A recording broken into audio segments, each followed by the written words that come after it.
question qui m'est posée, c'est quelle est l'évolution de la politique migratoire en France depuis 1945. En 1945, on remet sur la table tous les éléments de la politique française de l'immigration qui avait été très peu gérée par l'État précédemment. Donc on crée un monopole d'État du recrutement des étrangers par l'Office national de l'immigration qui est l'ancêtre de ce qu'on appelle aujourd'hui l'OFII, l'Office français d'immigration et d'intégration, et qui avait le monopole donc du recrutement. Auparavant, c'était les employeurs qui recrutaient. On entre dans une période qu'on appellera les 30 glorieuses, qui est une période de croissance. Donc cet Office national de l'immigration, il a pour objet d'avoir le monopole du recrutement et très vite, il va être dépassé par la demande de main-d'œuvre. C'était une époque de croissance exceptionnelle. Dans une époque où on avait ce qu'on appelait des classes creuses, on avait très peu de gens qui étaient nés dans l'entre-deux-guerres, il y avait les effets des deux guerres mondiales, et donc on va chercher de la main-d'œuvre à l'étranger, notamment les employeurs. En 68, l'Office national de l'immigration ne recrutait plus que 18% des entrées, 82% entraient illégalement, directement amenées par les employeurs ou de leur plein gré, comme l'essentiel des Portugais qui ont traversé les Pyrénées à pied. Et qui sont venus comme travailleurs irréguliers en France. Ensuite, ce qu'on met également à plat à cette période, c'est le droit de la nationalité, qui va être un équilibre droit du sol, droit du sang. On avait rouvert le droit du sol, qui était un droit antérieur à la Révolution française, au Code civil d'ailleurs de Napoléon, parce qu'on a considéré qu'il fallait faire des Français avec les étrangers dans un contexte précisément de diminution de la population en France, donc bien avant nos voisins européens qui sont restés très longtemps sur le droit du sang du Code civil napoléonien. Et puis aussi, on a créé l'ordonnance de l'entrée et du séjour des étrangers en France, qui existe toujours, 1945, et que l'on modifie chaque fois que l'on fait une nouvelle loi sur l'immigration.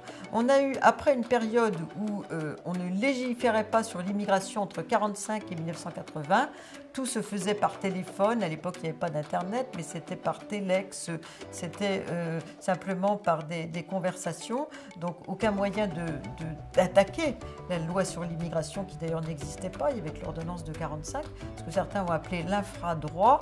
On est arrivé, à partir de 1980, au contraire, à une sorte de frénésie législative qui consistait à adopter une nouvelle loi sur l'immigration et le séjour chaque fois qu'il y avait un changement de gouvernement. La première, c'est la loi Bonnet, à la fin de la période Giscard, qui n'a jamais été appliquée, puisqu'ensuite, en 81, on a changé de majorité. Et ensuite, on a eu une alternance de lois qui, pour l'essentiel, sont allées dans le durcissement des politiques migratoires et aussi dans la fin progressive d'une politique d'immigration qui consistait surtout à une politique de main-d'œuvre. On a suspendu l'immigration de travail salarié en 1974, comme beaucoup de nos voisins européens, à une migration de plus en plus sécuritaire. Donc on a, disons, durci tous les moyens légaux d'entrer sur le territoire français. On a durci les conditions de l'asile. On est signataire de la Convention de Genève, on est obligé d'appliquer, mais on a restreint avec les notions de pays sûr, de pays tiers sûr, etc.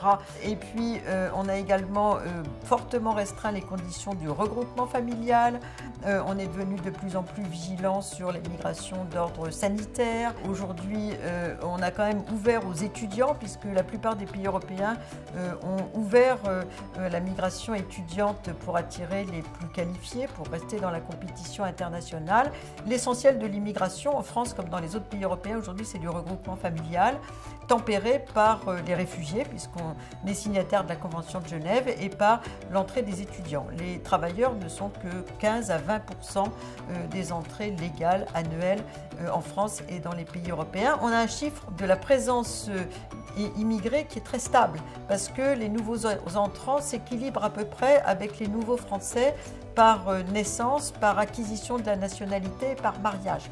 Donc en gros, on est autour de 200-220 000 entrées par an, parfois 250 000, et les nouveaux Français, c'est autour de 180 à 200 000 par an. Donc depuis les années 1980, on est autour de 4,2 millions d'étrangers en France, qui est un chiffre extrêmement stable, et la crise de 2015 n'a pas changé radicalement la tendance en la matière.